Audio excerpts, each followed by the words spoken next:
오늘은 대범한 도둑들의 범행 두 가지 케이스를 준비했는데요. 먼저 첫 번째 사건.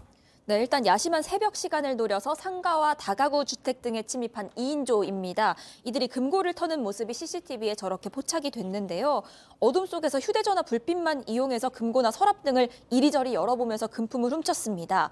이 CCTV에 포착된 모습을 보면요, 아주 침착합니다. 범행 현장을 유유히 빠져나가는 모습까지 보였는데 서울 강북경찰서는 이렇게 최근 2개월간 금품을 훔쳐온 피의자 3명을 검거했다고 밝혔습니다. 이게 지금 불이 밝게 환한 상황이 아니라 어두운 상황에서 핸드폰 불빛만으로 지금 절도를 하는 거군요. 자, 그런데 이자들이 이 서울 곳곳에서 막 출몰을 했다는 탓에 경찰이 전단지까지 배포하면서 검거를 했다고요?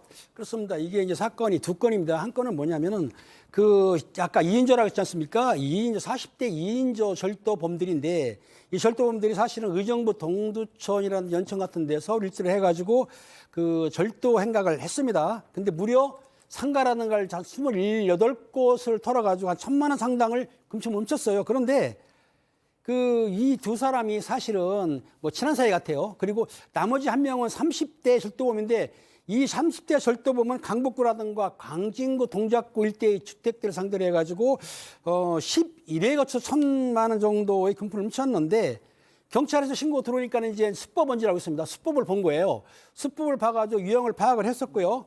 그리고 이제 이런 탐문수사도 하지만 우리가 이제 전단지를 만들거든요. 전단지를 뿌렸습니다. 뿌렸더니 전단지를 뿌리고 신고가 들어왔는지 다음 날 바로 검거를 했는데요.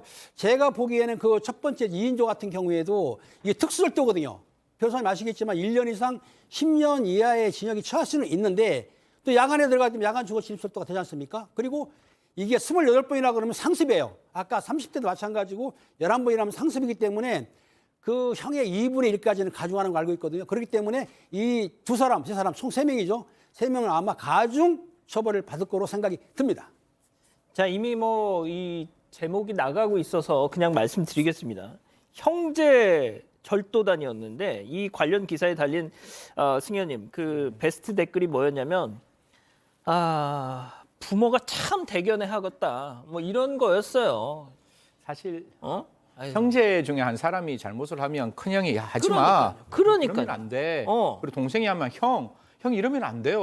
어머님 아버님 계시는데 우리 좀 이러지 말고 열심히 바르게 곱게 살아가면 어떻겠습니까? 라고 하는 게 어떻게 보면 형제의 우애일 수가 있는데 지금 같은 경우에는 그 40대 형제들이 지금 절도를 하고 모르겠으면 절도를 했는 거는 그렇다 치더라도 지금 검거 장면이 나가고 있네요. 목적 자체가 유흥비를 만들기 위해서 했다라고 해서 한 1,000만 원 정도를 훔쳤다는데요.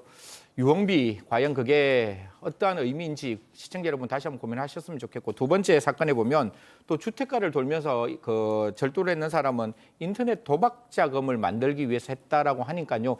다른 사람의 그 피땀 흘린 돈을 내가 훔쳐서 내가 유흥비를 쓰고 내가 도박을 쓴다는 거는 저희들이 절도범 이야기할 때 좀 죄송합니다. 파렴치범이라고 이야기를 하거든요. 진짜 저는 좀 엄중하게 처벌해야 된다 그렇게 말씀드리겠습니다. 그 시간 동안 새벽 배송 알바를 했더라도 저거보단 돈을 더 벌었습니다. 자, 또 다른 도둑들의 소행 하나 소개해 드릴게요.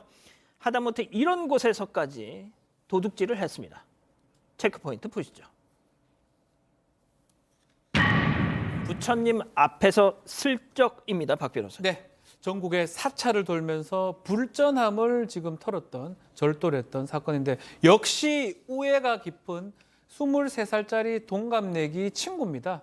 이 두 명이 여러 전국 사찰을 돌면서 2022년 10월 이후부터 35차례 범행을 저질렀다고 하고요.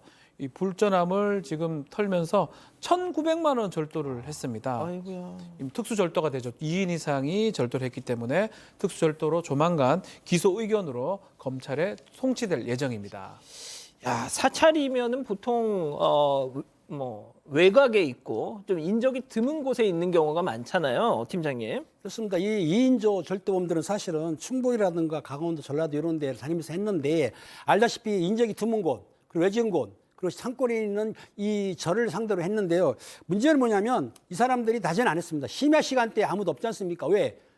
절에 뭐 경비원이 있는 것도 아니고, 그리고 알다시피 법당 이런 데는 문을 잠궈 놓지는 않거든요. 그러니까 얼마 들어갈 수가 있어요. CCTV 보니까는 법당에 들어가서 거기에 불전함이 있는 그 돈 같은 걸 꺼내가기도 하고, 또 불전함이 잠겨 있으면 파손됐습니다. 잘못해서 파손도 하고 했는데, 아니면은 그것도 없다 그러면 불전함을 통째로도 가져갔다는 거예요. 근데 뭘 했냐면은 렌터카를 이용했던 거예요. 근데 이 범인들도 하다 보면 꼬리가 잡힙니다. 한 사찰이 하면서 렌트카를 타고 떠나는데 렌터카가 CCTV에 잡힌 거예요. 렌트카 잡히게 되면 당연히 뭐 위치 추적도 가능하지만 누군지 알 수 있지 않습니까? 그래서 덜미를 잡혀가지고 검거가 된 사건입니다. 알겠습니다.